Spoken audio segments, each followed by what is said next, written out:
ഇന്ന് ഞാനൊരു കിട്ടിലിനായിട്ടില്ല നല്ല തണുത്തൊരു ഷേക്കിന്റെ റെസിപ്പി ആയിട്ട് വന്നിട്ടില്ല. നല്ല ചൂട് സമയത്ത് നമുക്ക് ഇപ്പോൾ കുടിക്കാൻ പറ്റുന്നതാണ്.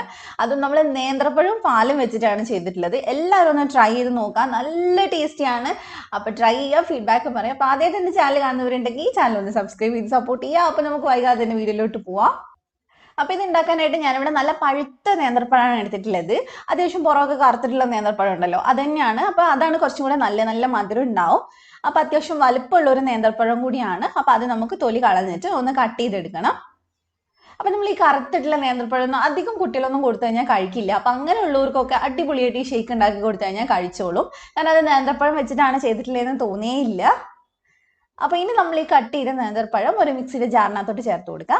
പിന്നെ നമുക്ക് വേണ്ടത് കട്ടയാക്കിയിട്ടുള്ള പാലാണ്. അപ്പോൾ 1 കപ്പ് പാല് കട്ടയാക്കിയതുണ്ട്. അപ്പോൾ 1-1.5 കപ്പ് വരെയൊക്കെ നമുക്ക് എടുക്കാം. അതിനകത്തോട്ട് ഒരു 1/4 കപ്പ് പഞ്ചസാര ചേർത്ത് കൊടുക്കുക. പിന്നെ പഞ്ചസാര നിങ്ങളുടെ മധുരത്തിനനുസരിച്ച് ചേർത്ത് കൊടുക്കുക. നല്ല പഴം മധുരമുള്ളതാണെങ്കിൽ പിന്നെ ചിലപ്പോൾ 1/4 കപ്പ് തന്നെ മതിയാവും, അല്ലെങ്കിൽ അതിൽ കൂടുതൽ എടുക്കേണ്ടി വരും. ഇനി ഇതാണ് നമ്മുടെ മെയിൻ ഇൻഗ്രീഡിയൻറ്റ്, ചോക്ലേറ്റ് സിറപ്പ്. ഞാനത് 2 ടേബിൾ സ്പൂൺ ചേർത്ത് കൊടുക്കുന്നുണ്ട്. അത് കയ്യിലില്ലാത്തവർ ഒരു വിഷമവും വേണ്ട, നമുക്ക് വേണമെങ്കിൽ കൊക്കോ പൗഡർ ചേർത്ത് കൊടുക്കാം, അല്ലെങ്കിൽ ഡയറി മിൽക്ക് പോലത്തെ ചോക്ലേറ്റ് ചേർത്ത് കൊടുക്കാം, പിന്നെ കോമ്പൗണ്ട് ചോക്ലേറ്റ് ചേർത്ത് കൊടുക്കാം. അപ്പോൾ അതൊക്കെ നമുക്ക് ചേർത്ത് കൊടുക്കാം. അതും ഇല്ലെങ്കിൽ നമുക്ക് ബൂസ്റ്റോ ഹോർലിക്സോ ചേർത്ത് കൊടുക്കാം. അപ്പോൾ ടേസ്റ്റിൽ നമ്മൾ ചേർക്കുന്ന സാധനങ്ങൾ വെച്ചിട്ട് കുറച്ച് അങ്ങോട്ടും ഇങ്ങോട്ടൊക്കെ വ്യത്യാസം വരുന്നേയുള്ളൂ. എന്നാലും അടിപൊളി തന്നെയായിരിക്കും കഴിക്കാനായിട്ട്. അപ്പോൾ ഇനി ഇത് നന്നായിട്ട് അടിച്ചെടുത്തിട്ട് നമുക്കൊരു ഗ്ലാസ്സിൽ സെർവ് ചെയ്യാം. സെർവ് ചെയ്യുമ്പോൾ കുറച്ചൊന്ന് ക്രഞ്ചി ആയിട്ട് കിട്ടാനായിട്ട് ഞാൻ കുറച്ച് കോൺഫ്ലെക്സ് ചേർത്ത് കൊടുക്കുന്നുണ്ട്.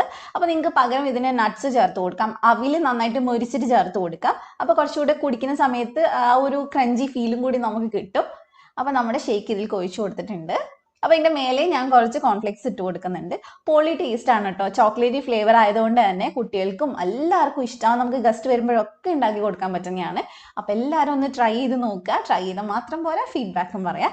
അപ്പോൾ നിങ്ങൾക്ക് റെസിപ്പി ഇഷ്ടമായിട്ടുണ്ടെങ്കിൽ ഫ്രണ്ട്സ് ആൻഡ് ഫാമിലിക്ക് ഷെയർ ചെയ്ത് കൊടുക്കുക. ചാനൽ സബ്സ്ക്രൈബ് ചെയ്യാത്തവരുണ്ടെങ്കിൽ ഒന്ന് സബ്സ്ക്രൈബ് ചെയ്യുക. എന്നിട്ട് തൊട്ടടുത്തുള്ള ബെല്ല് ക്ലിക്ക് ചെയ്തിട്ട് ഓളും കൂടെ ക്ലിക്ക് ചെയ്യുക. എന്നാലേ ഞാൻ വീഡിയോസ് ഇടുമ്പോൾ നോട്ടിഫിക്കേഷൻ വരുള്ളൂ. മറ്റൊരു കിടക്കും വീഡിയോ ആയിട്ട് ഇൻഷാ അല്ലാഹ് നമുക്ക് വീണ്ടും കാണാം. Thank you for watching.